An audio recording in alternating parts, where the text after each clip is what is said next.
Hello and welcome to Euronews now. Our top story. 4 suspects are to be charged with murder for the downing of Malaysian Airlines flight MH17 over eastern Ukraine nearly 5 years ago. International investigators are sending arrest warrants for the 4 men, 3 Russians and 1 Ukrainian, and said they will be tried in the Netherlands. Flight MH17 was shot down in July 2014 over territory held by pro-Russian separatists in eastern Ukraine as it was flying from Amsterdam to Kuala Lumpur. All 298 people on board were killed, most of them Dutch. The investigation team found that the plane was shot down by a Russian missile, but Moscow has denied any involvement. Well, also today, the investigative website Bellingcat identified a number of separatist fighters who they say are responsible for misidentifying MH17 as a target and shooting it down. It says the group includes Russian military and intelligence officers as well as Ukrainian separatists. Well, I'm joined now from Moscow by Roman Dobrokotov. He's the editor-in-chief of the investigative online newspaper The Insider, which partnered with Bellingcat on the investigation. So what do you make of today's announcements? How do they match with your own findings? So the first thing that we noticed is that 2 Russian high-ranking generals were not mentioned. So first of all, it's General Khrushchev, whose name in the intercepted phone calls was Dolphin, and the second person whose name was Orion and real name is Ivannikov, is high-ranking GRU officer. Both of them were not mentioned there, though they are representing the government because they were high-ranking military officers at that time, and they are still now working for the government, I guess. So that's what we think, that this is the part of the strategy of joint investigation team, is to show only the part of their investigation, only those names who they are not just sure about, but they have 100% proof and they can show the proof to the public.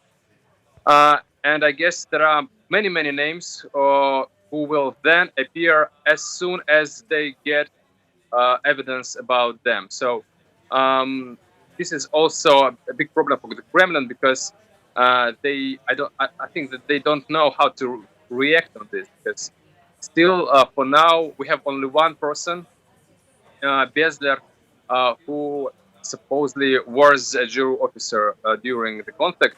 Most of other people were just separatists. So for now, it's very easy for the Kremlin, but they don't know what else GIT have. So this is a problem. Are you hopeful that the investigation will put forward more named suspects and that it will widen its scope, that this is just an important first step? Yes, I think that this is a part of their strategy. I don't think that they are scared or that they were politically suppressed. I think this is their strategy to give names step by step, to make it more difficult for the Kremlin to react, because each time they do next press conference, and I guess there will be several before the trial begins in March 2020. So each time the Kremlin will have to react, will have to give their own position on this, to try to find some proof that these people are not guilty. So this is already not just an investigation, not just a trial. This is already also informational warfare, where Russian is trying to create a lot of different fake stories about what happened there, while a joint investigation team show some evidence by small portions, make it easier to public to consume this information, to understand what is really going on. This is the big story. It's difficult to give all the information simultaneously. You have to do it step by step.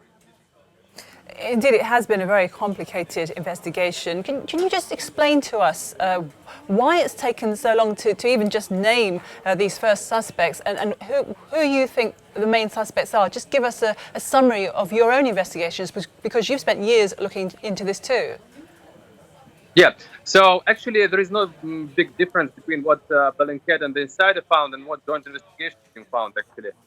Just we have far more names already, and we think that we have 100% proof about, for example, this General Tkachov and Jirov Serevannikov and other names. But of course, we understand the joint investigation team has a little bit different procedure. So they show us only those people where they can documentally prove that they are guilty.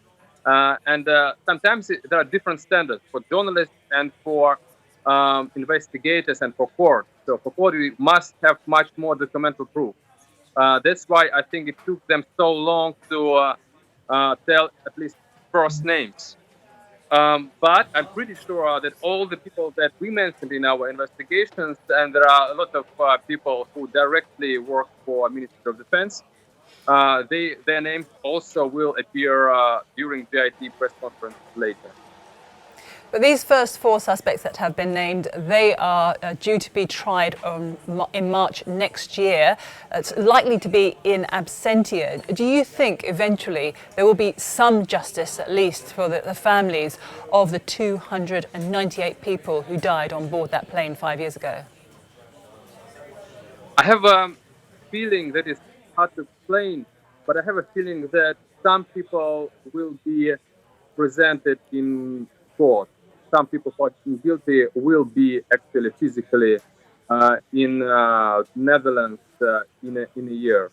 But it's difficult to explain how that will happen. But of course, most of the people, yes, it's impossible to believe that Russia will give some of the suspects, and it's impossible even to believe that they will really interrogate them inside Russia, because, like, of course, Vladimir Putin and Russian prosecution understands very well what happened in Donbass, so they even don't need to interrogate them. So yeah, this is a political question, not a legal question anymore. And now what we see during this press conference is also a political thing. So we see that eventually the government openly says that Russia is responsible for bringing books to Ukraine. So this is a new step of escalation of this, informational warfare. Roman Dobrokotov, thank you very much for talking to us here on Euronews. Really good to get your thoughts on this dramatic development in the investigation into the downing of flight MH17. Well, to discuss these findings that have been announced by the investigation team today, I'm joined by my colleague Hanan Ferjani. So, Hanan, a very dramatic development today, as I was saying. What more can you tell us about what came out of the news conference? Well, your guest here gave a lot of information about his investigation, the Bellingcat one, but also what came out of the press conference. But just to summarize what the investigators said today, the new information that was brought forth, well, we know the name of the four suspects, 3 of Russian nationality and 1 of Ukraine nationality, and they were all present apparently during when the plane was shot down 5 years ago, and they're all suspected of being active in the armed conflict that was going on in the region, and they may not have pushed the button themselves, the Buck missile to be fired, but there is suspicion, very substantial suspicion, that they collaborated directly to deploy the Buck missile and to position it in order to shoot the plane. Now, what the investigators have also said is that even though their plan was not to shoot a civilian aircraft but a military plane, they are still held responsible for the death of the 298 passengers who died that day, because under Dutch law, well, they are just as punishable as the persons who actually committed the crime. And also what the investigators said is that the investigation will continue. There is much more data to look into, many more elements to look into, and they only disclose the most substantial evidence that they had. Indeed, it is very complicated. It seems to be very part of a complex military chain of command. Why has it been so difficult for investigators? It's taken, nearly 5 years to just name these suspects.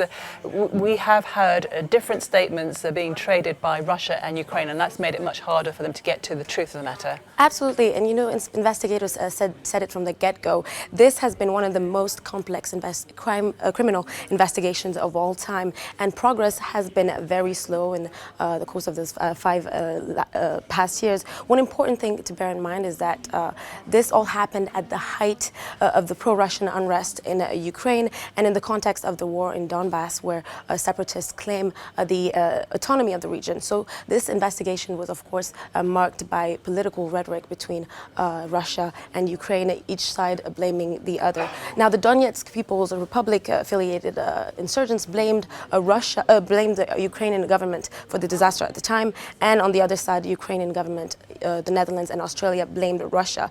A year ago already, the investigation led by the Dutch-led joint investigation team concluded that the airline was in fact downed by a Buk missile launched from a pro-Russian separatist-controlled territory in Ukraine, and that was, of course, denied by Russia, and they've been held responsible since. But Russia's has not been complying with the investigation as much as they would have wanted them. They've asked them to respond to a few questions that had to do with the different suspects that they've named, with their relation to the suspects, and whether or not they had worked for military intelligence in Russia. They have not given them any answer on that particular point.